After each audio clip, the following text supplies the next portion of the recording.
Querido público, buenas noches y bienvenidos a otra emisión de Será Injusticia.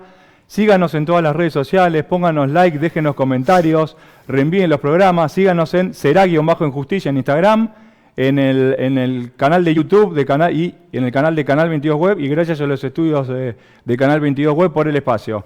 Así que muchísimas gracias por seguirnos.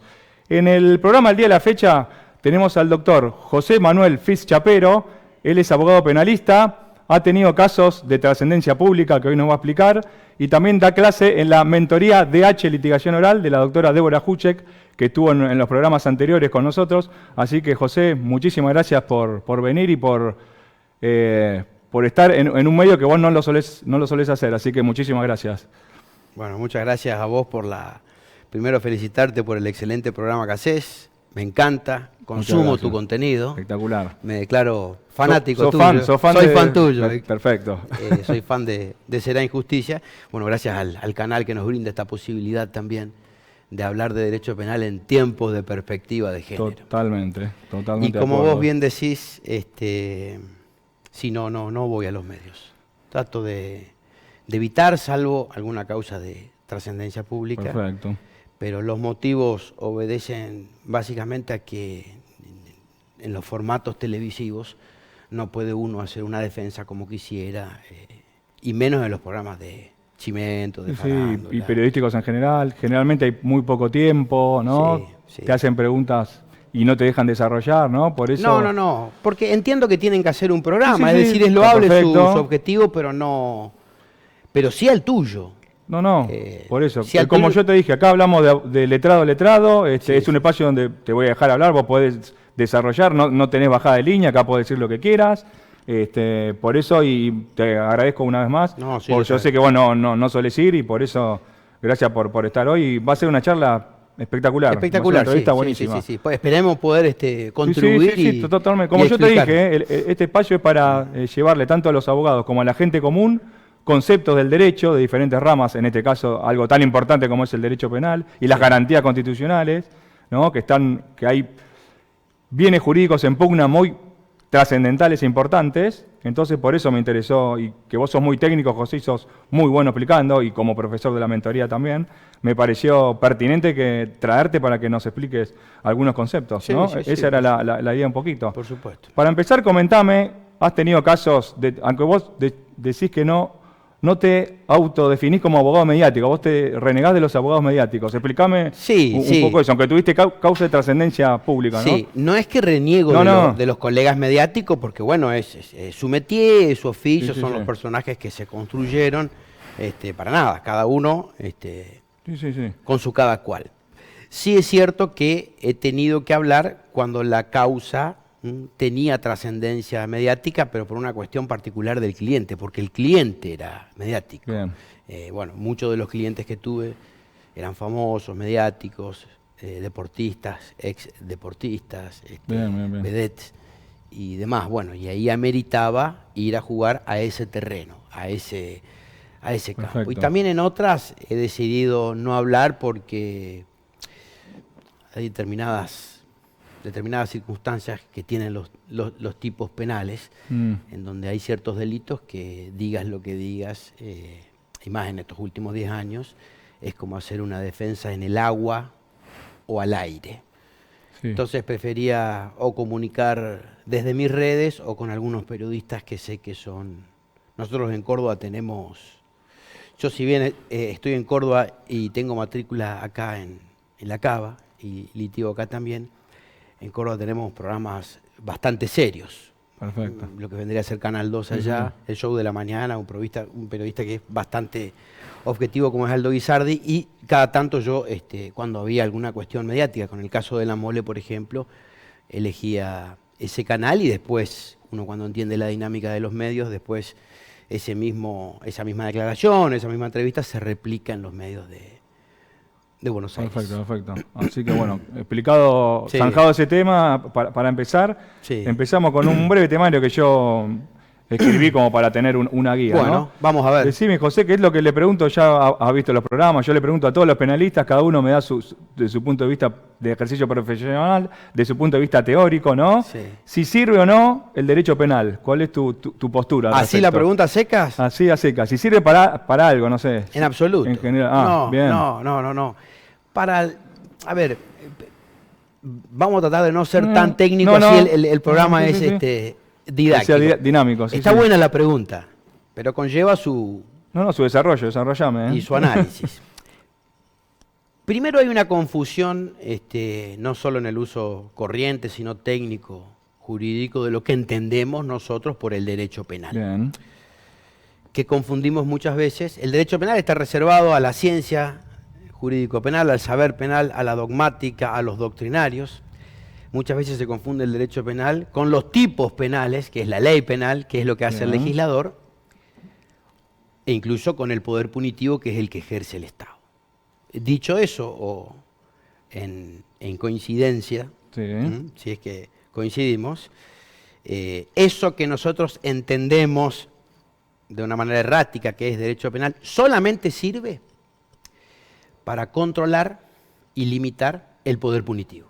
Bien. Para que esto no se termine convirtiendo en un Shangri-La al revés, en un estado salvaje que todo lo persigue y que todo lo castiga. Clarísimo. Porque en Argentina nosotros tenemos el sistema de tipos legales. Es decir, todo lo que está descripto está prohibido. Bien. En principio.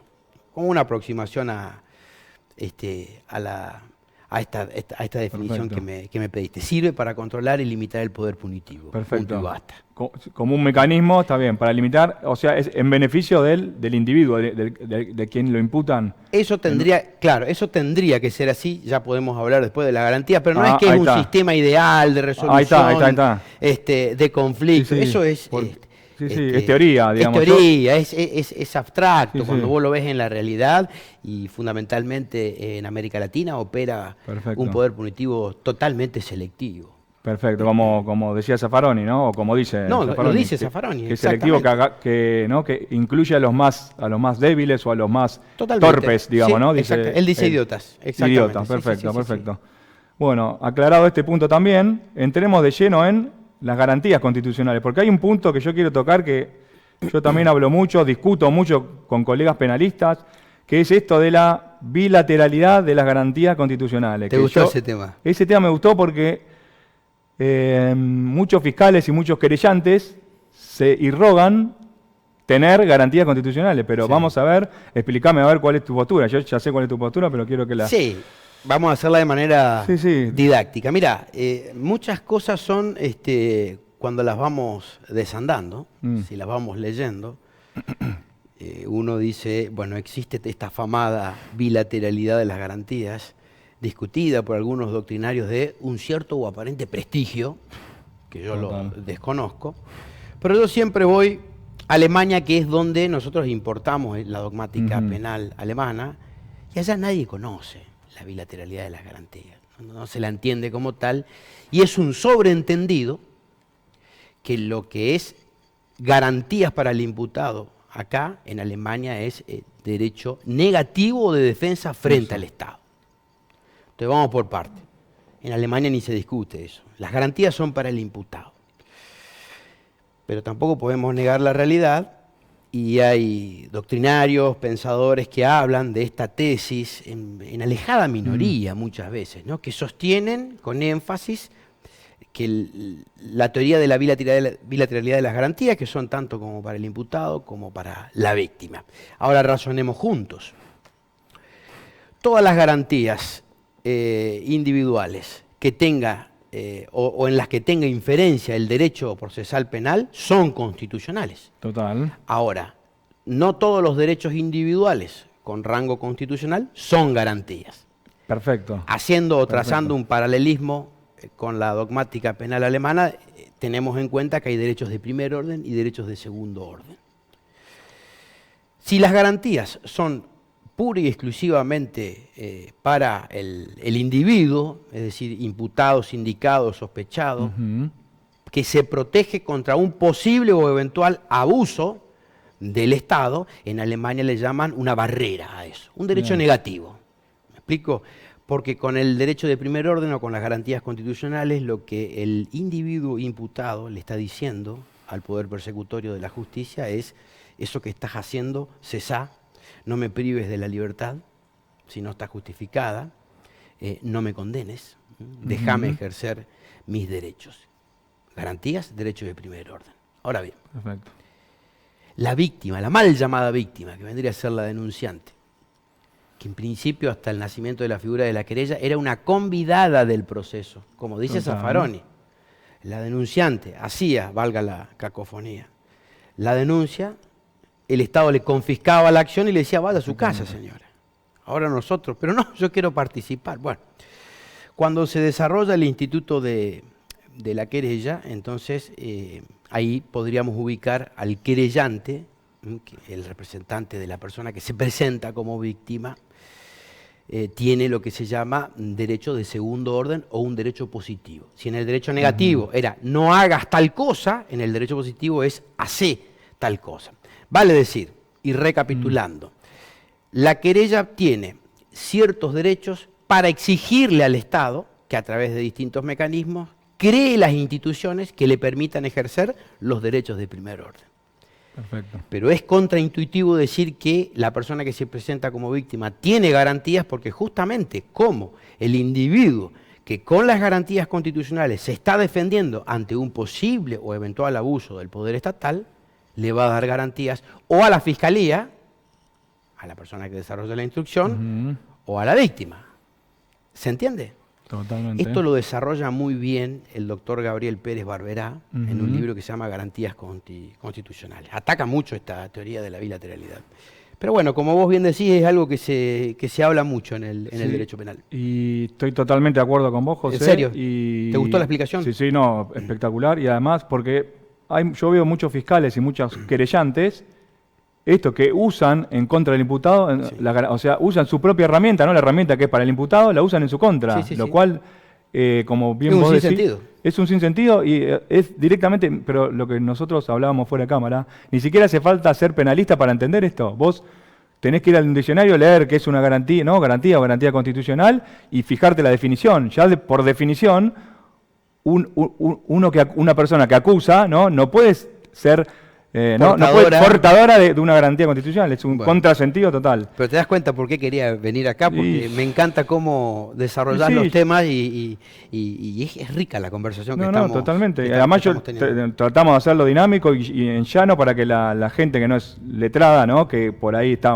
se pierden estos temas que a veces son muy técnicos, que lo pueda entender cualquiera, por eso te digo, esa es la idea. Sí, como digo yo, sencillito y de alpargatas. Cortito y al pie y alpargata, como decís vos. Así es. Entonces, teniendo en cuenta esta definición que vos me decís, José, ¿cómo hacemos para conciliar estas dos cuestiones en pugna? Porque por un lado tenés el derecho de una víctima a denunciar y a proseguir una acusación, y por el otro lado las garantías constitucionales del imputado. ¿Cómo hacemos ese juego de contrapesos ahí? Sí, mirá, como vos bien decís, dicho eso, o habiendo coincidido y diferenciando lo que es garantías como derecho negativo y la posibilidad o derecho positivo de la persona para exigirle al Estado que cree instituciones que le permitan ejercer ciertos derechos, se da el procedimiento penal. Claro. Ahora, no nos olvidemos también que nosotros estamos conceptuando todas estas definiciones desde la teoría.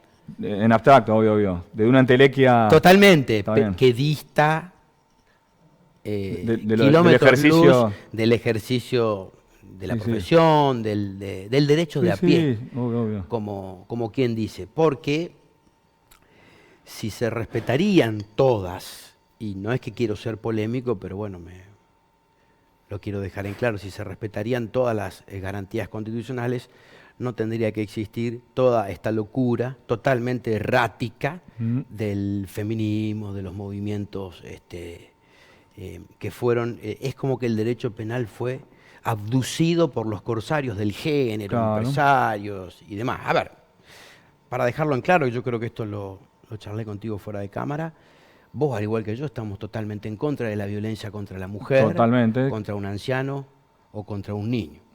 Eso para dejarlo en claro desde el primer momento. Claro, por supuesto. Y es cierto que el buen feminismo, al cual yo rescato, ha hecho mucho por tratar de, lo que dicen los pactos internacionales, de lograr una igualdad y que no haya discriminación y demás. Pero en la práctica, y en estos últimos 10 años, la verdad que para el defensor penal, yo hice muy pocas veces querellas, la verdad que para el defensor penal se ha vuelto una tarea muy difícil, muy escabrosa, con muchos obstáculos. Bueno, cuando salió el caso de la Mole Molí, que por suerte terminó todo de 7 delitos, hemos logrado 6 absoluciones, estaba en auge todo esto del Michú, del movimiento, Telma Fardín con una productora haciendo un video y una cosa espantosa. Sí. Y yo supongo que a vos te habrá pasado lo mismo, porque cuando te preguntan qué es violencia de género, es decir, cuando a vos agarrás una causa, como vos sos penalista me vas a entender, pero también para que el público entienda, cuando uno agarra una causa de acuerdo al tipo penal, lo que hace es lee el mataburro, el Código Penal y el Código Procesal Penal. Ahora, cuando te sacan del derecho penal y aparecen antropólogas, psicólogas que te hablan de test de credibilidad, de psicología del testimonio, uno se asusta. Y en ese entonces nosotros nos preguntábamos, pero ¿hay una pericia determinante en la que se pueda establecer con rigor científico si una persona miente o dice la... Entonces entras en una nebulosa que tenés que estar muy bien parado para tener respuestas y estrategias legales defensistas, ¿no? Justamente algo que vos decís, esto antes de entrar, porque ahora vamos a entrar en violencia de género, pero una sola cosita antes para terminar con este punto de garantía. Bien. El tema que yo lo veo mucho, el tema de la problemática que hay con la prisión preventiva. Yo vi ahí un video que vos subiste que hablabas de la prisión preventiva en un hotel 5 estrellas, que está muy bueno. Así. Claro, ¿cómo debería ser? Y volvemos a lo mismo, ¿Cómo en la entelequia, cómo debería ser, ¿no? En la teoría y cómo es en la realidad. Muy bien. Porque ¿qué pasa en la realidad con...? La realidad hay prisión preventiva por doquier, como una fiesta, por las dudas. Y si vos te vas al código, que lo sabrás, hay 2 requisitos para que opere la prisión preventiva. Riesgo de fuga o entorpecimiento de investigación procesal. Muchos fiscales, de una manera totalmente equivocada y tosuda, empezaron a hablar de la pena en expectativa. Y perdóname, te agrego algo. Empezamos a hablar de delitos escarcelables y no escarcelables. ¿Sí? Me parece, eso es una barbaridad, locura, una burrada procesal directamente, por decirte algo. No, tenés razón. No me quiero extralimitar, pero... Y Manuel, tenés razón. Lo que pasa es que nosotros estamos conceptuando desde la teoría. Sí, obvio. El que nos está viendo sabrá después qué es lo que se aplica en la práctica y podríamos dejar hasta algunos tips como para hacerlo más... Pero inclusive, viste lo que yo te hablaba de cómo utilizan los términos para confundirnos. O sea, el mismo abogado entra en esa locura de decir, ¿este delito es escarcelable o no es escarcelable? ¿Es una locura? No, es una locura. Los requisitos para que se dé la APP, la prisión preventiva, son riesgo de fuga, entorpecimiento de la investigación procesal. La pena en expectativa, el plenario Vélez, Díaz Besones, lo ha dejado muy en claro, ¿no? Son 2 requisitos y si esos 2 requisitos no se cumplen, sea el delito que sea, el imputado tiene derecho, porque se supone que la prisión preventiva es la excepción y no la regla. Pero con esto basta ver los números, las cifras, y te vas a dar cuenta que la mayoría de los penales o de las cárceles de procesados están repletos de procesados. De imputados y no condenados. Con prisión preventiva, exactamente. Entonces yo decía que en el caso de que a una persona le dicten la prisión preventiva y que luego de las oposiciones que pueda hacer el defensor, pasando por las distintas instancias de apelación, la prisión preventiva no causa estado, o sea que vos podés... Sí, la veces que uno quiera. Exactamente, sí. Pero si esa persona sale o sobreseída en la instrucción o absuelta en la oralidad, ¿quién le paga el tiempo que estuvo preso? Por lo tanto, digo, tendría que ser en un hotel 5 estrellas. Que esto no es que lo inventé yo. Esto lo dicen criminólogos norteamericanos. Por supuesto que ellos tienen otro sistema y demás, ¿no? Pero me ve una ridiculez total, un espanto lo de la prisión preventiva. Y utilizan esto de la pena en expectativa para justificar, es decir, que te digo, porque es lo que yo veo, con esta pena en expectativa te justifican las otras dos causales.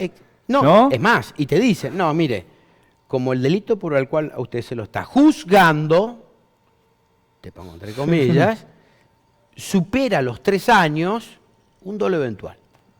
Claro. Llega a los 8, es la mínima. En el caso de recaer condena... En el supuesto caso. Pero ¿y dónde queda la presunción de inocencia? Que en realidad es un Estado. Que lo tenés vos, lo tengo yo, porque es un Estado. Es decir, que te tergiversan los derechos y garantías de la Constitución. Totalmente. Te los usan en tu contra, nuevamente, ¿no? Totalmente.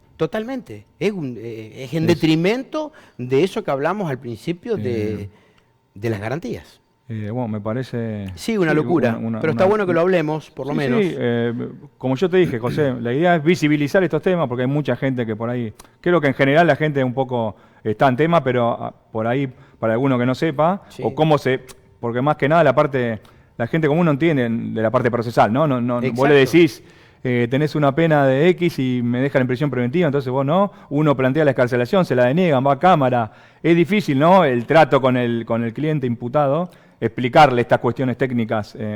Por eso yo quiero traer esto a colación y explicarlo porque me parece importantísimo. Pero te hago un paréntesis, algo que nos sorprende hasta nosotros que caminamos los pasillos de los tribunales. Bueno, en realidad yo ahora es como que trabajo con socios, trato de no ir a los tribunales, a algunos tribunales ya no voy más, pero a mí me llama la atención, y lo quiero poner de manifiesto, cómo puede ser, en Córdoba nosotros tenemos cámaras del crimen, que son las instancias del juicio oral, y fiscalías que sostienen la acusación que viene de la instrucción. Entonces, cámara del crimen 1, 2, 3, 4, 5, 6. Y las fiscalías están enfrente. Tendrían que estar a 250 kilómetros, porque no son compañeros de trabajo. Primero que dependen de dos poderes totalmente distintos. Entonces, ¿cómo haces para explicarle esto al cliente o que el cliente observe, avisore, doctor? Este es el órgano que sostiene la acusación, ¿sí? Fiscalía número 2, por decirte. No quiero estigmatizar a ninguna fiscalía. Enfrente de la Cámara del Crimen número 2. No, pero te agrego algo, es peor aún. Cuando termine la audiencia, el defensor saluda al fiscal. ¿Cómo está tu nieta, tu hija? El asado del domingo, ¿me entendés? ¿Cómo le fue a Racing el domingo? ¿Cómo le fue a Independiente? O sea, me parece como que estamos desquiciados, porque es como que no sé si es una cuestión de esquizofrenia, que no te das cuenta que estás tratando con un ser humano que le puede caer una pena y que va a ir a un penal, o que ya está en un penal con prisión preventiva. Sí, pero no son compañeros de trabajo, no tendrían por qué tener relación, ni mucho menos algunos que han ido a jugar al pádel. Y vuelvo a lo mismo, o sea, porque la persona que está detenida no entiende de esto, y ve al fiscal que saluda al defensor. Al defensor oficial. Al defensor oficial, obviamente, perdón, aclaramos eso. Sí. No le podés explicar. O sea, no entiende de derecho. Cuando vos al cliente le decís, mira, yo voy a hacer tu defensa técnica y vos vas a hacer tu defensa material en tanto y en cuanto yo te autorice y elaboremos una estrategia, porque él puede hablar, la defensa material la puede hacer y la técnica la hace el abogado. Ahora, como vos bien decís, te la voy a robar esta idea porque está buenísima. El cliente está en el patíbulo de Robespierre, ahí, en el banquillo de los acusados, ve eso, fiscal de la oralidad se cruza con el defensor oficial, me van a hacer el nombramiento oficial, va a haber allí un convite con unos sandwichitos, acércate. El cliente me mira, lo miro, y es como una película de Pedro Almodóvar, no entendemos nada. Ahora, esto pasa en lo cotidiano, y uno ya se termina curando de espanto. O de Kafka, el proceso de Kafka, ¿no? Parece una locura. Sí, eso es más de la incertidumbre de la burocracia. Pero bueno, terminando este tema, aparte de garantías, quiero entrar en un concepto que quiero que me desarrolle, que es violencia de género, que es, como bien dijimos, algo y me parece que hasta vulnera el principio de legalidad, porque ¿qué es violencia de género? ¿Alguien definió la violencia de género? ¿Está en una ley o no está en una ley? Esto es... Muy buena pregunta, no me la esperaba, pero muy buena pregunta. Mirá, si nos vamos a nuestro digesto legal, a todas las leyes que tenemos, que en realidad no está codificado, no está en un cuerpo, pero más o menos uno, es lo que te comentaba al principio, cuando empezó todo este rum del ciclo de la violencia, de la etapa de la luna de miel, que es como que despojaron, que diría Julio Mayer, Rodolfo Moreno, los grandes penalistas, Vélez Mariconde, Clarea Olmedo, Jiménez de Azúa, ¿qué dirían si ven que antropólogos y psicólogos desplazaron la lógica del sistema penal y empezaron con todas estas sanatas? Recordemos que nosotros aclaramos que estamos en contra de cualquier tipo de violencia. No estamos haciendo, estamos siendo objetivos desde el punto de vista técnico. Entonces cuando empieza todo esto, uno dice, bueno, a ver, porque también, no sé si con buena o mala leche, o con buena o mala intención, muchos periodistas, opinólogos, pseudoabogados o gente que hizo como si una suerte de curso acelerado de derecho penal, opina y no tiene un cacho de idea. Condenaron a Imanol Vilar, bueno, no te iba a poner de ejemplo, condenaron a Juan Pérez al delito de violencia de género, tantos años de prisión. Y dice, pero no existe el delito de violencia de género. Y algunos, un poco más formados, dicen, no, condenaron por tal delito en contexto de violencia de género. Hacen la aclaración, por lo menos. Exactamente, inicialmente te lo tomo. Pero bueno, vos me decís, ¿qué define la violencia de género? En Argentina no hay ninguna ley. Bien. No, sí, te dicen, está la 26.485. Bueno, hagan un trabajo muy sencillo. Claro, lean la ley. Y sí, pero te la hago más corta. Si están en la computadora, ponen ley 26.485, control F, se abre la lupita de buscador y pongan género. Y digan dónde está el concepto que define dentro de esa ley la violencia de género. Pero te voy a decir algo más también que poca gente lo advirtió. Entonces no hay nada que defina a la violencia de género porque está mal entendida, entonces tenemos que ir más arriba. La Organización de Naciones Unidas, después me gustaría dejarte el link de donde yo saqué esta... Lo vamos a dejar en comentarios, después me lo pasás. Información, dice y reitera, no hay que confundir la palabra género como sinónimo de mujer. E insiste, la violencia de género se puede dar no solamente contra una mujer, sino también contra un hombre, un anciano y un niño. Entonces, como una suerte de razonamiento jurídico, los jueces cuando tienen que fundamentar sus sentencias en delitos de contexto de violencia de género, lo hacen en esta ley. Para los que estudian abogacía o los que son penalistas, por la máxima taxatividad legal e interpretativa, ahí habría un gran problema. Cuando el legislador no es concreto y no me da una definición de violencia de género, bueno, ahí hay un problema enorme que lo obliga al juez a hacer una fuerza interpretativa. ¿Qué es eso? Esto te lo digo como para que razone. En el 2023 tuvo una modificación esta ley, en su artículo 4, porque agregaron lo de la cuestión digital.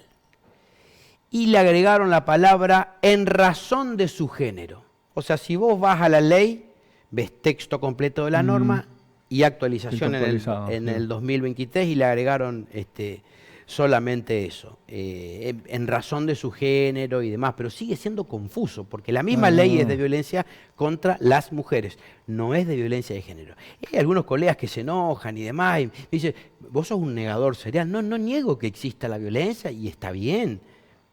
Y condenamos cualquier tipo de violencia. Cualquier tipo de violencia, cualquier tipo de violencia. Pero, por ejemplo, también dicen Convención de Belén do Pará, tiene rango constitucional. He escuchado a doctrinarios que supuestamente escriben de derecho penal, escriben manuales y demás, y la verdad que no tiene rango constitucional. Confunden la adhesión con los verdaderos tratados que forman parte del bloque constitucional. CICEDAW tiene rango constitucional. Perfecto. Y si uno se pone a leer esos tratados, dicen cosas hermosas, es decir, en el sentido de conciliar, de buscar soluciones, incluso Convención Belén do Pará, que tiene objetivos loables, pero no dice necesariamente que hay que colgar cual cacería de bruja en la Inquisición al acusado o al hombre. No es una ley antihombre, son las interpretaciones de estas exégetas del género que confundieron en realidad. Sí, es como te digo yo, te tergiversan los términos, te terminan utilizando un término... Hacen un juego semántico. Hacen un juego semántico. Sí, exactamente. ¿No? Y es lo mismo, te utilizan las garantías y los derechos en contra del imputado, en definitiva. Totalmente, sí, totalmente. Lo cual es una locura, ¿no? De mínima. Vulnera todos los principios del derecho penal, que como volvemos a decir, ¿no? Esto hablándolo en teoría, en abstracto, está todo muy lindo, pero si los teóricos, ¿no? Si los dogmáticos no nos ponemos serios a estudiar las leyes, ¿no? A estudiar las definiciones legales, por supuesto, no vamos a cambiar esta situación de hecho. A eso voy yo. Y lo que perdóname, esto solo, lo que más me preocupa, como decís vos, que teóricos, que dogmáticos defiendan estas cuestiones. Una locura, una locura, una locura. Pero déjame que te agregue algo que es muy importante.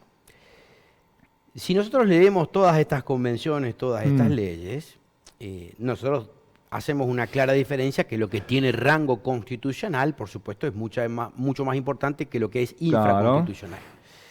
Y como tarea para los estudiantes o para la gente que nos mire, tienen que volver a leer, a hacer una relectura de la Declaración Universal de los Derechos Humanos, que es que tiene rango constitucional y habla en todo momento de la igualdad, protege mucho a la familia, de la no discriminación. ¿Se entiende? Es decir, si yo comparo esto, que tiene rango constitucional, con Convención Belén do Pará, que no tiene rango constitucional, los jueces muchas veces dictan sentencia y fundamentan en Convención Belén do Pará, barriendo, por supuesto, como digo yo, al viejo Vizcacha, llámese Declaración Universal de los Derechos Humanos y un largo etcétera.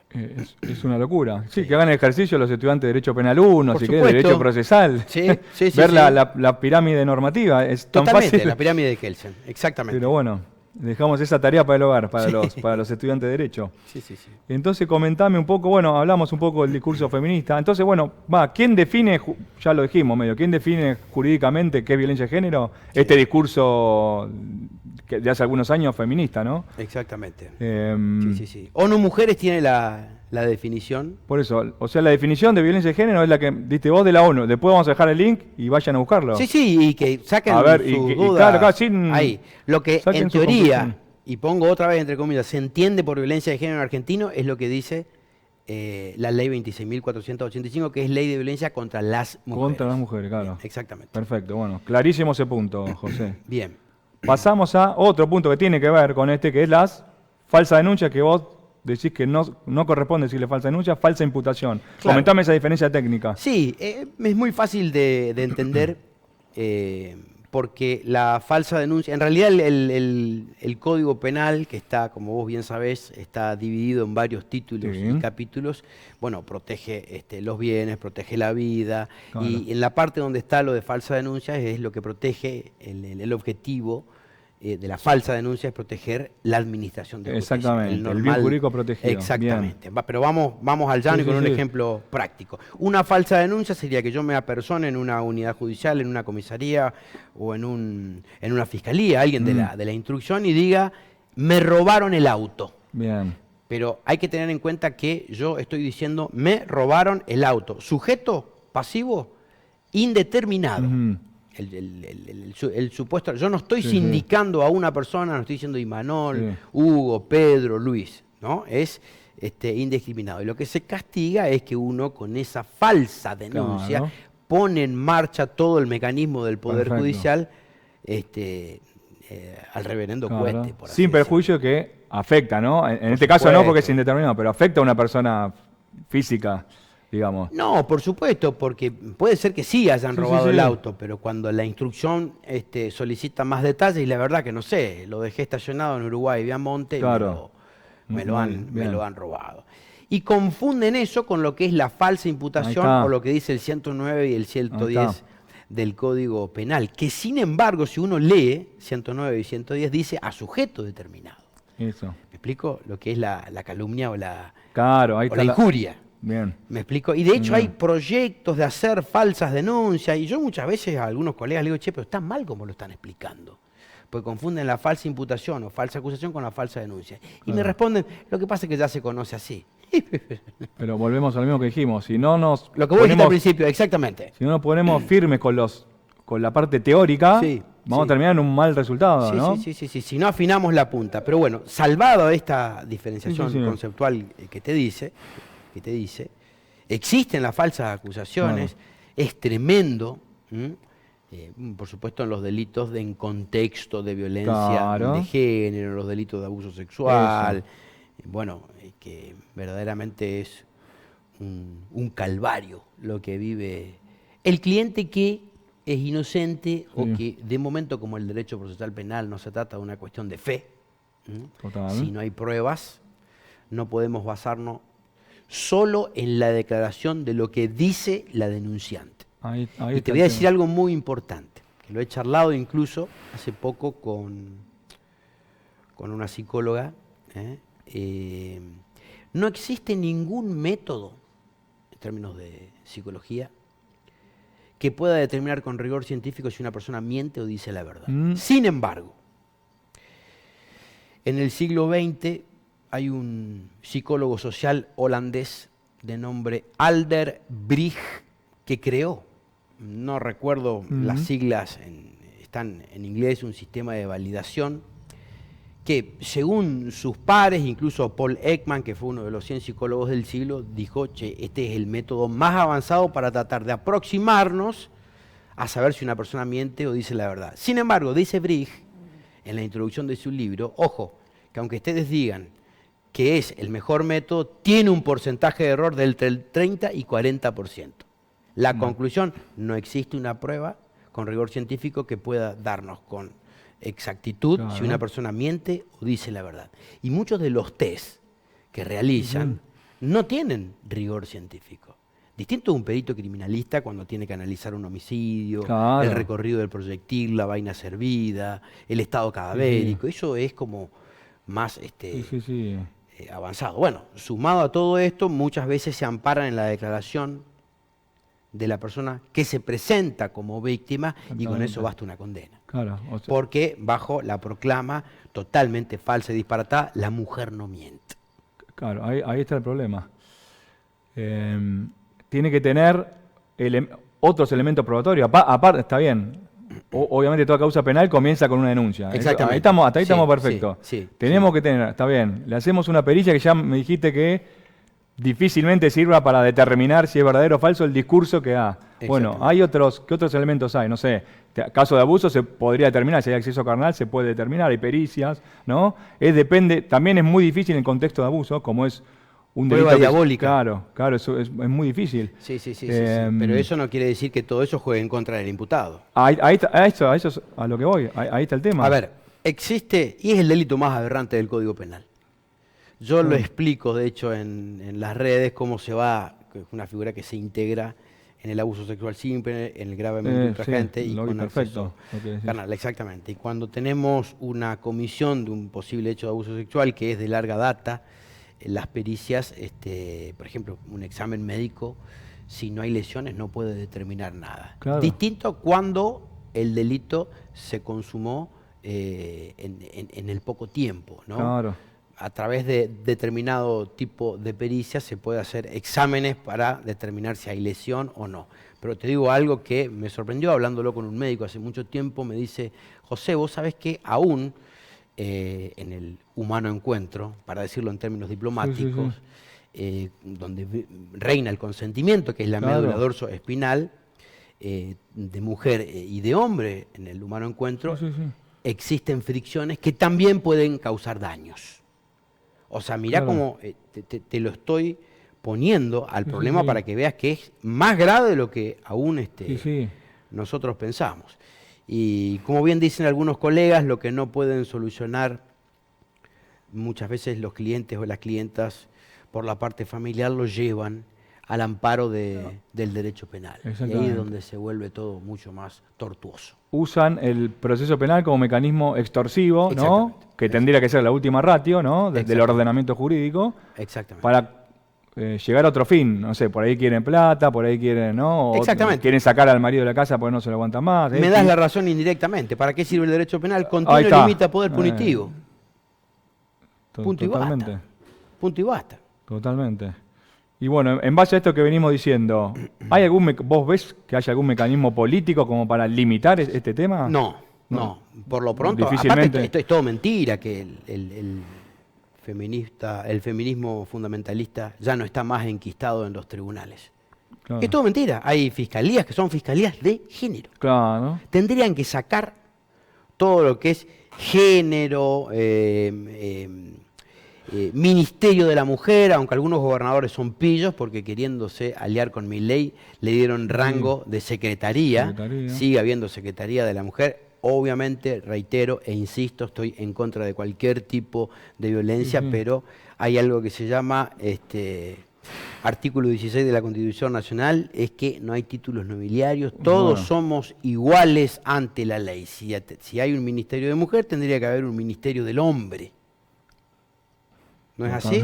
Hagamos algo más fácil, quitemos todo lo que es Secretaría de la Mujer, Ministerio de la Mujer, Ley Micaela y etcétera, y directamente, con una fuerte apuesta presupuestaria, se dediquen a intervenir, porque el derecho penal nos encuentra a todos a la vuelta de la esquina, a intervenir estos problemas de violencia intrafamiliar o doméstica que exceden al derecho penal. Claro, totalmente. Porque el derecho penal actúa cuando ya pasó. Cuando ya está el muerto, ¿no? Exactamente, el muerto o la víctima o la lesionada y demás. Perfecto, bueno. José, quiero que acá te voy a dejar hablar, quiero que me expliques un concepto importantísimo que era trascendental para el día de hoy, que vi que vos hablas mucho en redes, que es la ficción jurídica del femicidio. Quiero que me expliques ese concepto porque estoy de acuerdo en lo que vos decís, pero quiero que se lo apliques acá al público del programa. Bien. No nos debemos olvidar que cuando nació toda esta locura del femicidio, mal llamado femicidio, ahora vamos a dar, por lo menos desde mi punto de vista, el primero que salió a criticar esto, no hay que confundir el Zaffaroni político con el Zaffaroni técnico. Le pegaron mucho a Zaffaroni por la parte política. Pero no tiene, es que claro, yo, por ejemplo, políticamente no coincido con Zaffaroni, sin embargo, es una persona, una mente, la mente del siglo XX, un gran jurista. No se puede negar su aporte al derecho penal. 52 doctorados honoris causa, aparte del doctorado se formó en Alemania y creo que, como explica el derecho él, no hay alguien que lo iguale. Bueno, fue el primero que criticó y dijo lo siguiente: no existe el tipo penal de femicidio. Ahí está. Nadie sale a la calle a matar a una mujer por el hecho de ser mujer. Reitero, no lo dijo el doctor Immanuel Vilar, no lo dijo José Manuel. Para que después no nos peguen a nosotros. Esto está en internet. Pero vayan y búsquenlo. Yo entiendo que se le armó un problema con las corsarias del género, escritoras que escriben libros que no citan fuentes y dicen esto es una hipótesis. No quiero dar nombre porque la verdad con esa clase de feminismo corporativista no me interesa mezclar. Entonces, nosotros lo que tenemos en nuestro sistema argentino, te reitero, es un sistema de tipos legales. Lo que sucedió es que en el año 2012, yo creo que era por la desaparición de 2 chicas francesas, algo así, que habían desaparecido en Salta, y en el 2012 se hace una ley por el mecanismo legislativo y se crea esto de lo que ellos llaman femicidio, que es el inciso 11 del artículo 80. Ahora bien, yendo a la cuestión técnica, el legislador tiene mecanismos para crear leyes. Eso es una realidad, las leyes pasan por el Congreso. Lo que no puede hacer el legislador es crear un tipo penal. Cuando los doctrinarios dicen, acá tenemos, te voy a agarrar el esquema de Zaffaroni para explicarlo, acá tenemos una conducta que cumple con los aspectos objetivos y subjetivos, una conducta típica, por lo menos con el tipo sistemático y el tipo conglobante de Zaffaroni, que además es antijurídica porque no tiene ningún precepto permisivo y que además se le puede hacer el reproche de culpabilidad a la persona, dice la doctrina, tenemos un delito. ¿Por qué? Porque desde el prisma de la escuela finalista tenemos el injusto penal, acción típica antijurídica y el reproche de culpabilidad. Porque vas a ver por qué te quiero cimentar esto en estos dos conceptos que son muy importantes. Entonces la doctrina dice, aquí tenemos un delito, aquí tenemos un tipo penal, que en realidad es una traducción mal hecha porque tipo viene de Alemania y es Stadtbestand, supuesto de hecho legal y fáctico, pero bueno, sería motivo de otra discusión. Viene una mala traducción del alemán directamente. Exactamente. Entonces el legislador no puede crear tipos penales cuando la doctrina o la dogmática no lo señala. Ahora sí, el legislador es amo y señor y puede aumentar o disminuir la cuantía de la pena en tanto, por ejemplo, tenemos un delito, puede expresarse a favor de que hay que aumentar esa pena o disminuirla. Bien, pero no puede crear tipos penales. Lo que sucede en el caso del femicidio es que el artículo 80 no tiene ningún tipo penal. Claro, crearon un tipo penal nuevo. O sea, algo parecido, porque en realidad el injusto, por eso te decía injusto y culpabilidad, los tres primeros elementos de la teoría del delito, y el último, el injusto sigue siendo el mismo, el del 79. Sí. Homicidio. Exactamente, el que mata a otro. Se transfiere al artículo 80, y lo que el legislador hace es aumentar el reproche de culpabilidad de acuerdo a la motivación. Es un agravante del tipo... Nosotros para facilitar decimos que es un agravante del tipo penal, pero en realidad no es ningún agravante del tipo penal. Agravante del tipo penal es el 1 del 80. Perfecto. El 2. Ahora, el 4. El 11, no, está dado en razones de motivación. Lo que aumenta es la culpabilidad, pero no puede el legislador crear un tipo penal y mucho menos un tipo especial. Son condiciones especiales de aumento de culpabilidad en razón del motivo. ¿Se entiende? Lo está tratando como un agravante que en realidad no es un agravante. No lo es. Eso es un agravante de la pena. Claro. Tipo calificado, agravante del tipo del artículo 80 es el 1. Es decir, el legislador está haciendo algo que no puede hacer. Creó subrepticiamente un tipo penal que no lo podía hacer. ¿Eso? Creó una ficción jurídica. Ahí está. Por eso puedo decir que es una ficción jurídica. Claro, el 1 hay un mayor contenido de injusto penal. Porque hay una mayor lesión a ese bien jurídico, ¿no? El inciso 1 del artículo 80. Ahora, en el 11 hay una motivación. Aparte, primero que no existe porque nadie sale a matar a la calle a una mujer por el hecho de ser mujer. Por supuesto, sí, y algunos machistas y demás que se creen dueños, pero las razones son lo que el viejo crimen pasional decía, celos, discusiones, pero no es que se odia per se a la mujer. Por eso digo que es una ficción jurídica. No me creas a mí. Hay un libro muy interesante de Raúl Zaffaroni que se llama Emoción violenta y culpabilidad disminuida, donde curiosamente, y quizás, no sé, esto es una ocurrencia mía, para no tener problemas políticos, subrepticiamente trata el inciso 11, pero habla de estas cuestiones que son muy puntuales. Y como vos decís, hay que atacar desde lo dogmático, darle significado a las cosas. O sea que desde este punto de vista te pregunto, ¿se podría plantear la inconstitucionalidad de este inciso? Totalmente. ¿Es una posibilidad? Sí, por supuesto. Sí, por supuesto, exactamente. O sea, porque todos somos iguales ante la... Pero el artículo 16 de la Constitución Nacional, Declaración Universal de los Derechos Humanos, totalmente inconstitucional. Yo creo que fue una cuestión más política que otra cosa. De hecho, hace poco tiempo lo escuché no sé si sigue siendo ministro el doctor Cunio Levarona,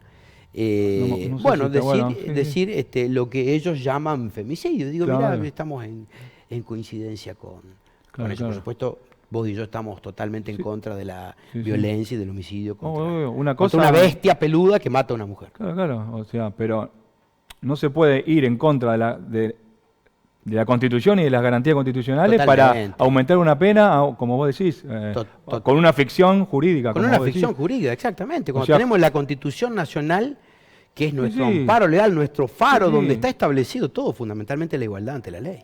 Nadie dice que no condenen a personas que matan a otras, porque ahora te van a saltar a la yugular. No. Condenémoslo con la pena que corresponda, conforme al Código Penal. Totalmente.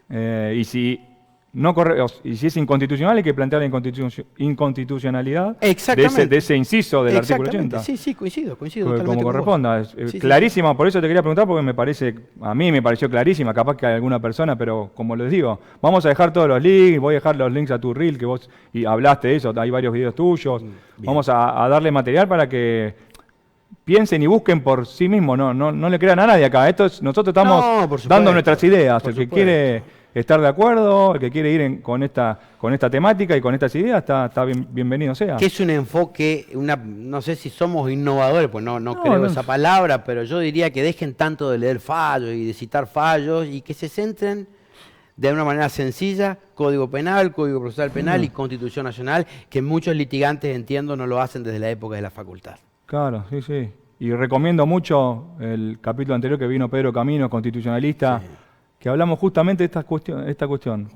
Politización de la justicia y judicialización de la política, ¿no? Me gustó el programa, sí. Y lo que dijo se aplica totalmente acá, porque esta ficción jurídica es una cuestión política. Totalmente. Que la introdujeron en el Código Penal, ¿no?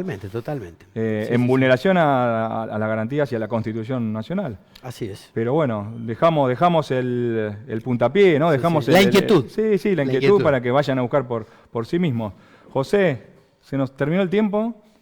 Tremendo, o sea, yo sabía que acá nos íbamos a hablar, ir por las ramas, pero te quiero hacer de cierre 2 preguntas que acá quiero que te las juegues, ¿eh? Sí. Acá no podés, tenés que contestar concreto. Mirá, tenés que elegir una sola, tenés que refundar la nación. Imagínate que viene el apocalipsis, tenés que refundar la nación. Apocalipsis Now, muy buena película, te la recomiendo. Y tenés que refundar la nación con una garantía constitucional. Sí. ¿Cuál sería? Principio de inocencia. Espectacular. Bueno, y recomiendo película Matar a un ruiseñor. Sí. Con Gregory Peck. Totalmente. Muy buena película. Principio de inocencia. Principio de inocencia, perfecto. Sí. Y por otro lado, tenés que recomendarle a un estudiante de Derecho un solo autor de dogmática penal para que estudie por el resto de su carrera. Bien, ¿me puedo tomar 30 segundos para hablar de eso? Desarrollá. Por favor, porque yo tengo la dicha, que tienen muy pocos. Yo, por ejemplo, a mí me gusta mucho el automovilismo, lo pude conocer a Juan María Traverso. Me gusta mucho por mi nombre y mi apellido, tengo doble nacionalidad española, me gusta mucho el flamenco, le pude dar la mano a Paco de Lucía y dentro de lo que me dedico tengo la dicha de ser amigo de Adrián Marcelo Tenca, que es mi maestro y para mí es el mejor jurista de Latinoamérica.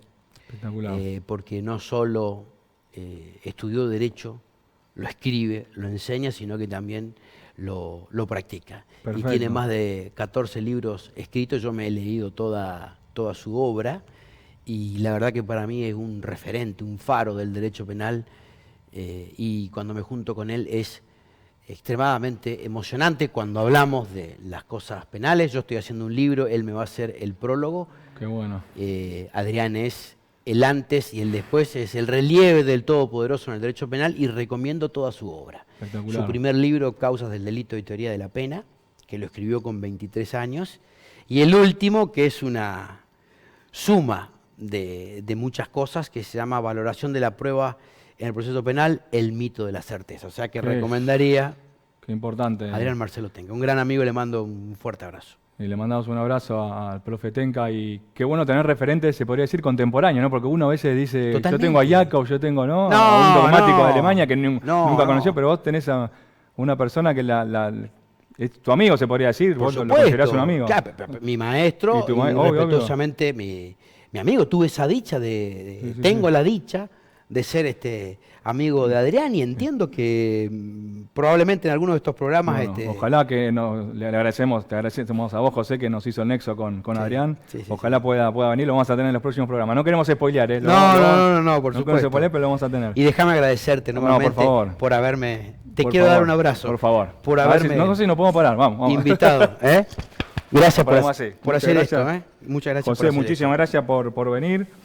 Y gracias a los estudios de Santiago Acuña. Gracias a Acuña, a los estudios de Canal 22.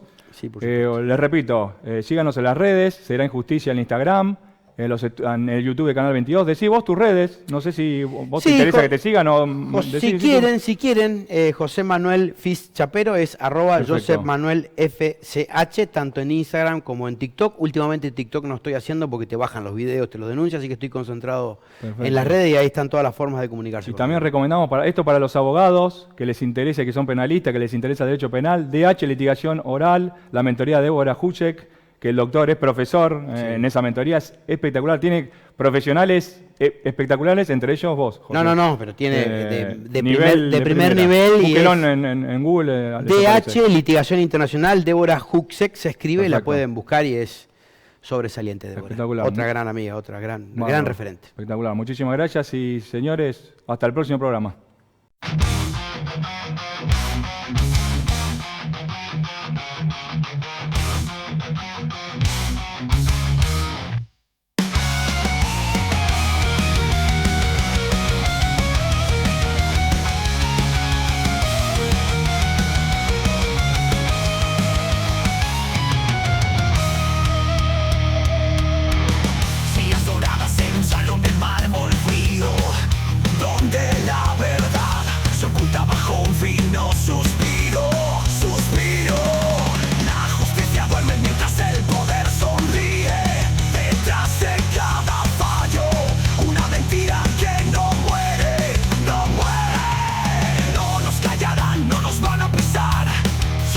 injusticias no podrán ocurrir.